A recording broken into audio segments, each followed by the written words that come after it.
लेकर के आए हैं इस वीडियो में एक ऐसी कहानी जो ये कहानी आपके लिए बहुत अच्छी जानकारी और शिक्षा देकर के जाएगी। ये कहानी आपको सिखाएगी कि आप अपने दुख के लिए दूर कैसे करें। आपके अंदर जो चिंता विद्यमान है उस भयानक चिंता के लिए दूर कैसे किया जा सकता है, उसके बारे में ये कहानी बहुत अच्छी जानकारी आपको दे करके जाएगी। मित्रों, ये कहानी कौवा और शिव जी की है कि शिव जी किस तरीका से कौवा के लिए समझाते हैं कि संसार में असली दुख क्या होता है और उस दुख के लिए दूर कैसे किया जा सकता है। कहानी बहुत ही मोटिवेशनल है, इसलिए दर्शक भाइयों आपसे निवेदन है कि आप हमारी इस कहानी के लिए शुरू से अंत तक ही सुनिएगा और कहानी को अधूरा छोड़ करके वीडियो को स्किप करके आगे मत जाइएगा। और यदि आप हमारे चैनल पर नए दर्शक बंधु बनकर के आए हैं, आपने अभी तक हमारा चैनल सब्सक्राइब नहीं किया है, तो मित्रों आपसे निवेदन है कि आप हमारे चैनल को भी सब्सक्राइब कर लें और घंटी वाला बटन भी जरूर दबा दें। तो चलिए दर्शक भाइयों, अब बिना विलंब करते हुए सीधे कहानी पर ही पहुंचते हैं। प्रिय दोस्तों, एक समय की बात है, एक कौवा अपना प्रश्न लेकर के भगवान शिव के यहाँ कैलाश पर्वत पर पहुंचता है।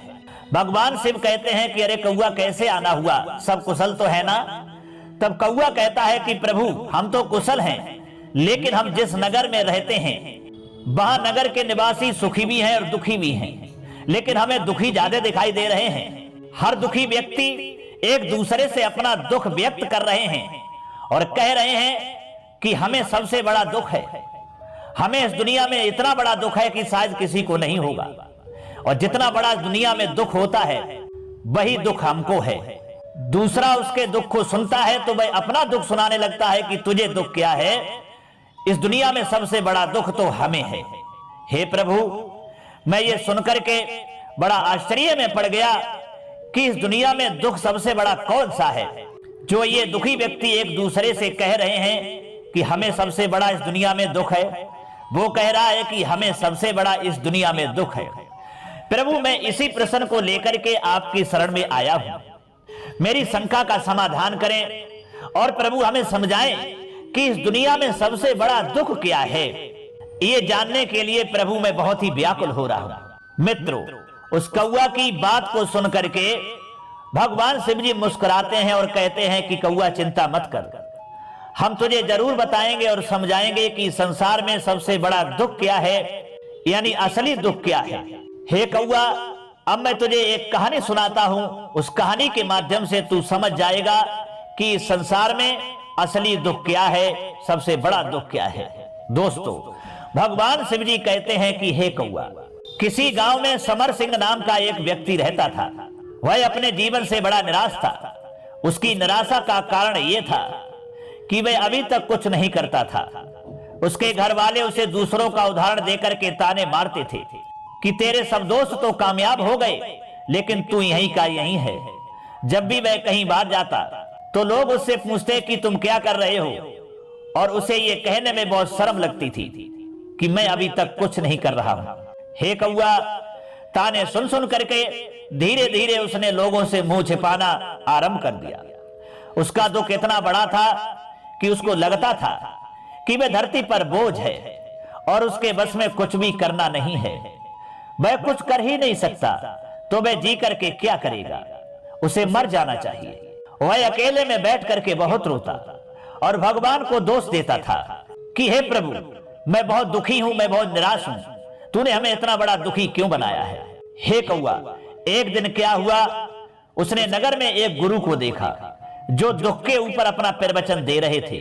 गुरु ने कहा, दुख एक गुरु की तरह होता है जो आपको जीवन के बारे में समझाता है और बताता है, ये आपको सही से जीने का तरीका देता है। आप चाहें तो दुख रूपी गुरु से जीवन जीना सीख सकते हैं या दुख में डूबकर बैठ करके रो सकते हैं। मित्रों, समर सिंह भी ये बातें सुन रहा था। उसने गुरु से कहा, दुख कुछ सिखा कर नहीं जाता, बल्कि पीड़ा दे करके जाता है। दुख की पीड़ा अनंत होती है, ऐसा लगता है कि इसके बाद कुछ नहीं मिलने वाला है, कुछ नहीं होने वाला है। मृत्यु भी उसके सामने कम लगती है। दोस्तों, तब समर की बात को सुनकर के गुरु ने कहा, तुम्हें दुख क्या है? तब समर ने अपनी सारी परेशानी उन गुरु के लिए बताई और कहा कि हे गुरुदेव, क्या मेरे दुख का आपके पास कोई समाधान है? तब गुरु मुस्कुराए और गुरु ने कहा, जब तुम्हारे जीवन में असली दुख आए तब मेरे पास आ जाना, मैं उसका समाधान अवश्य करूंगा। मित्रों, ये कहकर के गुरु वहां से चले गए। समर ने सोचा, क्या मेरा दुख असली नहीं है? क्या ये दुख जो मैं झेल रहा हूं दुख नहीं है? कोई भी मेरे दिल का दर्द समझता ही नहीं है, घर वाले भी नहीं समझते हैं, तो गुरु क्या समझेंगे? प्रिय दोस्तों, अपने दुखों से परेशान होकर के समर ने एक निर्णय लिया कि वह कुछ करके दिखाएगा। उसने एक छोटा सा व्यापार करना आरंभ किया। उसे अपने व्यापार में सफलता नहीं मिल रही थी, पर उसके घर वाले बहुत प्रसन्न थे, खुश थे, और वे विचार करते थे, सोचते थे कि वह कुछ करने के लिए प्रयास तो कर रहा है। दोस्तों, धीरे धीरे उसे अब सफलता मिलने लगी और फिर उसने रफ्तार भी पकड़ ली थी। वह 2 बरस के भीतर ही एक बड़ा व्यापारी बन गया था।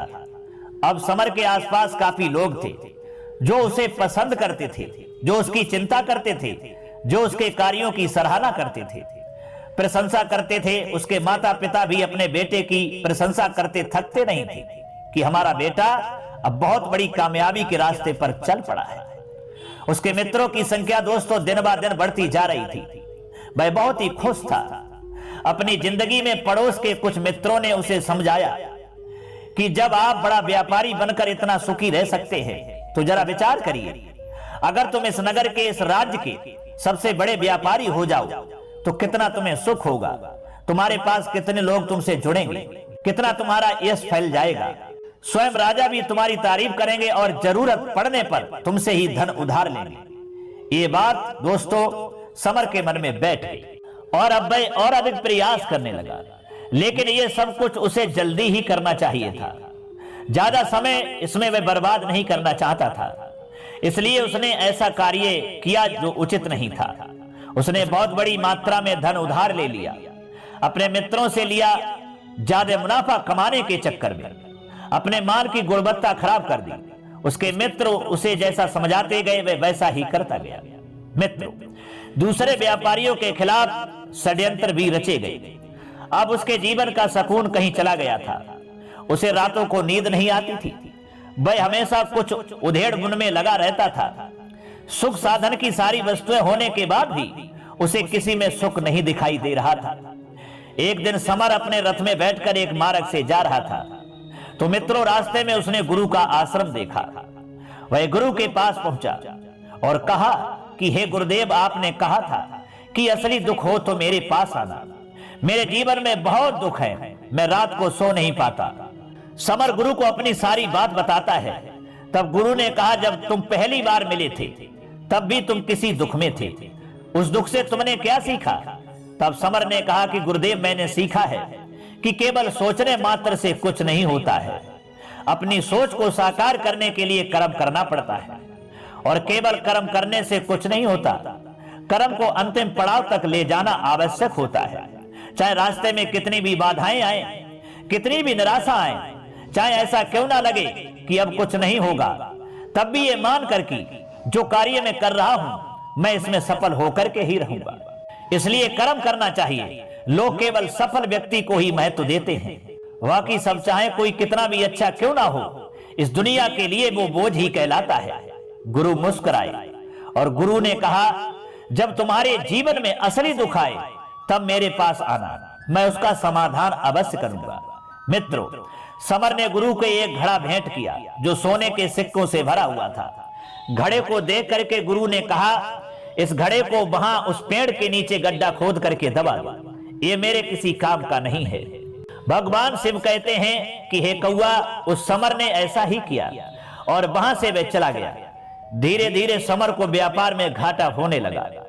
उसकी धन संपदा धीरे धीरे घटने लगी और एक समय ऐसा आया जब उसके ऊपर बहुत कर्जा हो गया था, पर वह निश्चिंत था क्योंकि कर्जा उसके मित्रों द्वारा ही उसे दिया गया था। वह सोचता था कि उसके मित्र उसके बुरे समय में उसका साथ देंगे, पर ऐसा कुछ नहीं हुआ। मेरे भाइयों, सबसे पहले मित्रों ने ही अपना उधार धन उससे मांगना आरंभ कर दिया। ना देने पर जान से मारने की धमकी भी देने लगी। उसके शुभचिंतक, उसके चाहने वाले सब उससे दूर हो गए। उसके पिता उसे उसकी गलतियों को गिनवाने लगे। उसकी सारी संपत्ति नीलाम हो चुकी थी, उसके पास कुछ नहीं बचा था। उसने अपने पिता से सहायता मांगी। पिता ने तब कहा, मेरे पास ये थोड़ी सी ही संपत्ति है, अगर मैं तुमको ये दे दूं तो मैं तुम्हारी मां को कहां रखूंगा, क्या खिलाऊंगा, क्या पिलाऊंगा और इनकी जरूरतें कैसे पूरी करूंगा। हमारा आखिरी सहारा यही संपत्ति है। मित्रों, उसके जीवन में बहुत गहरा दुख था। उसके आसपास कोई भी ऐसा नहीं था जो उसे संभाल सके। लोगों से मिले इस धोखे की वजह से वह टूट गया था। उसे लगता था कि जीने का कोई अब मतलब नहीं है, मृत्यु ही एकमात्र हमारा सहारा बचा है। वह मरने के लिए एक नदी की तरफ जा रहा था। तभी रास्ते में उसे याद आया कि गुरु ने कहा था कि जब उसके जीवन में असली दुख आए तो वह उनके पास आए। मित्रों, ये विचार करने के बाद में वह समर जो था गुरु के पास में चला गया और उसने गुरु को जाकर के अपनी सारी बात बताई और कहा कि हे गुरुदेव, मेरे दुख का समाधान कीजिए। तब गुरु ने कहा, जब तुम्हारे जीवन में असली दुख आए तब मेरे पास आना, मैं उसका समाधान अवश्य करूंगा। समर ने कहा, गुरुदेव, असली दुख क्या होता है? क्या अब जो मेरे जीवन में घट रहा है वह दुख नहीं है? तब गुरु ने कहा, पहले ये बताओ कि तुमने अपने इस दुख से क्या सीखा है, क्या शिक्षा ली है? तब समर ने कहा, जो लोग तुम्हारी तरक्की के साथ, तुम्हारी सफलता के साथ तुम्हारे साथ साथ आए हैं, वह तुम्हें धोखा जरूर देंगे, क्योंकि तुम्हारे बुरे समय में वह तुम्हारे साथ नहीं रहेंगे बल्कि तुम्हारा फायदा उठाएंगे। भरोसा केवल उन्हीं लोगों पर करना चाहिए जो तुम्हारे बुरे समय में, असफलता के समय में तुम्हारे साथ खड़े रहे हो। और ऐसे लोग बहुत कम ही देखने को मिलते हैं। जिन्हें मिलते हैं उन्हें हमेशा उनकी कदर करनी चाहिए। कभी किसी के खिलाफ षड्यंत्र नहीं रचना चाहिए। ईमानदारी और धैर्य के साथ काम करना चाहिए, लालच नहीं करना चाहिए। दोस्तों, समर की ये बात को सुनकर के तब गुरु ने पेड़ के नीचे गड्ढा खोद करके घड़ा निकाला जिसमें सोने के सिक्के भरे थे और वह घड़ा समर को दे दिया और कहा, जब असली दुख हो तभी आना। मित्रों, समर ने गुरु को प्रणाम किया और धन्यवाद दिया और वह घड़ा लेकर के वहां से चला गया। उस धन से उसने दोबारा व्यापार शुरू किया और अब वह छोटा सा व्यापारी बनकर भी खुश था और ईमानदारी से काम करते करते वह एक बड़ा व्यापारी भी बन गया था। हालांकि इसमें उसे अब कुछ समय लगा, लेकिन वह बहुत खुश था। उसका जीवन खुशियों से भरा था। लेकिन आप कितने ही अच्छे हैं, कितना ही अच्छा काम करते हो, दान करते हो, पुण्य करते हो, लोगों की मदद करते हो, परंतु जीवन में दुख सबके लिए आता है, जो समर के जीवन में भी दुख आया था। दोस्तों, एक दिन उसके माता पिता की मृत्यु हो जाती है। वह दोनों एक ही दिन मृत्यु को प्राप्त हुए थे। समर अपने माता पिता से बहुत प्रेम करता था, इसलिए उसे बहुत गहरा आघात लगा। वह उनके लिए शमशान ले गया और वहां पर उनकी अंत्येष्टि क्रिया की। समर ने उन्हें चिता में जलते हुए जब देखा तो उसका मन बेचैन हो गया। उसके मन में हजारों सवाल उठ रहे थे। वह घर वापस आया तो उसने अपने माता पिता की संपत्ति को देखा जिसके लिए वे हमेशा लड़ते रहते थे। आज वह लावारिस सी पड़ी थी। उसकी देख रेख करने वाले, उसके लिए लड़ने वाले चले गए थे। उसके पिता ने जो भी इकट्ठा किया था सब यहीं रखा था। मित्रों, एक दिन पहले उसके माता पिता अपनी संपत्ति के लिए किसी से भी लड़ने के लिए तैयार थे, पर आज नहीं। उसका मन बहुत बेचैन हो रहा था। ये सोच करके उसे लग रहा था कि जैसे कुछ खाली है, कुछ अकेलापन है, कुछ डर है, कुछ है जो समझ नहीं आ रहा है। इसलिए वह गुरु के पास पहुंच गया। गुरु ने समर को देखते ही कहा, क्या कोई दुख है? तब समर ने कहा, जीवन में वैसे तो कोई दुख नहीं है गुरुदेव, सब ठीक है, सब सुख है, पर आज मेरे माता पिता की मृत्यु हो गई और मेरा मन बहुत दुखी है। तब गुरु ने कहा, इसमें दुखी होने वाली बात क्या है? एक दिन सबके प्रियजनों को मर जाना है। जीवित तो यहाँ कोई नहीं रहा है और ना ही कोई रहेगा। तुम भी एक दिन मर जाओगे।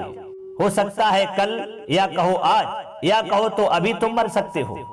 समर ने कहा, गुरुदेव आप ये क्या कह रहे हो? मैं भी मर जाऊंगा, पर अभी तो मैं जवान हूं। गुरु ने कहा, इस प्यारे से भ्रम में तो सब जीते हैं कि मृत्यु बूढ़े को ही आती है, जबकि उनके सामने ही जवान मर जाते हैं, बच्चे मर जाते हैं। मृत्यु का किसी की उम्र से कोई लेना देना नहीं होता। भगवान शिव जी कहते हैं कि हे कौआ, गुरु के मुख से ये बातें सुनकर समर वहां से चुपचाप चला गया, पर उसका मन जैसे बेचैन हो गया था। वह कुछ खालीपन सा महसूस कर रहा था। दिन रात वह अपने बारे में ही सोचता रहता कि वह क्या कर रहा है और वह क्या है, क्यों है, कैसे है, हम क्या हैं, हम करने क्या आए हैं, क्या बस चीजों का उपभोग करना है और मर जाना है। उसे कोई जवाब नहीं मिल रहा था और उसका दुख बढ़ता ही जा रहा था। कुछ दिन बाद वह वापस गुरु के पास पहुंचा और गुरु को जाकर के सारी बात बताई। तब गुरु मुस्कुराए और गुरु ने कहा कि आज पहली बार तुम्हारे जीवन में असली दुख उत्पन्न हुआ है। वास्तव में यही है जो दुख कहलाने के लायक है, कि हमें नहीं पता कि हम क्या कर रहे हैं, क्यों हैं, कैसे हैं, कौन हैं हम और हमें क्या करना है। मित्रों, समर ने कहा, गुरुदेव मेरे दुख का समाधान कीजिए। तब गुरु ने कहा, बताइए हम सब अपने जीवन भर क्या इकट्ठा करते रहते हैं। तब समर ने कहा, गुरुदेव सभी लोग धन संपत्ति, मान सम्मान, प्रेम, परिवार, मित्र, शत्रु, पद, प्रतिष्ठा इकट्ठा करते रहते हैं। गुरु ने कहा, क्या इनमें से कुछ भी इकट्ठा करके हम अपने साथ ले जा सकते हैं? समर ने कहा, नहीं गुरुदेव, इनमें से कुछ भी साथ नहीं जाता। मेरे माता पिता के साथ भी कुछ नहीं गया, सब तो यहीं छूट गया। तब गुरु ने कहा, ध्यान से समझना, इस दुनिया में जिसे हमें इकट्ठा करना है उसे हम कभी इकट्ठा करते ही नहीं हैं। सभी चीजों को देखते हैं लेकिन उसे देखते ही नहीं जिसे हमें इकट्ठा करना है। वह है हम खुद। हम इस दुनिया में अपने आप को इकट्ठा करना है ताकि जब हमारी मृत्यु हो तब हम एक हो सकें और अपने आप को पहचान सकें।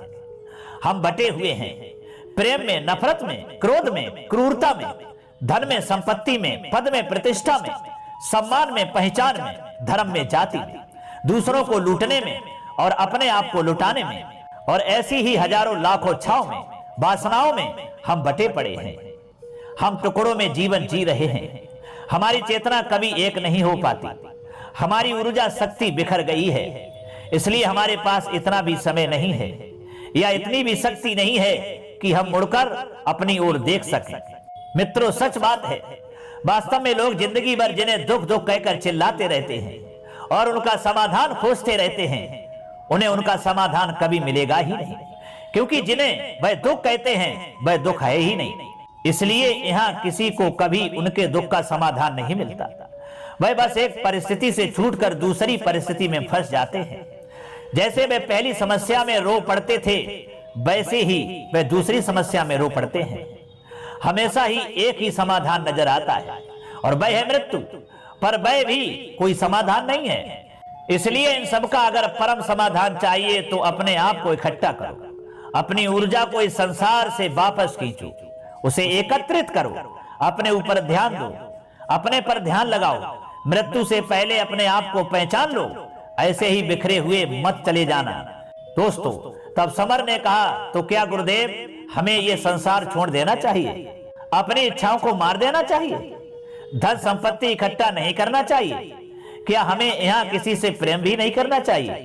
दोस्तों, समर की बात को सुनकर के तब गुरु ने कहा, तुमसे इच्छाएं, कामनाएं और वासना ऐसी ही निकलती हैं जैसे पहाड़ से कोई पत्थर गिर रहा हो, जिस पर पहाड़ का कोई नियंत्रण नहीं है सिवाय देखने के और परेशान होने के और कुछ खोने के।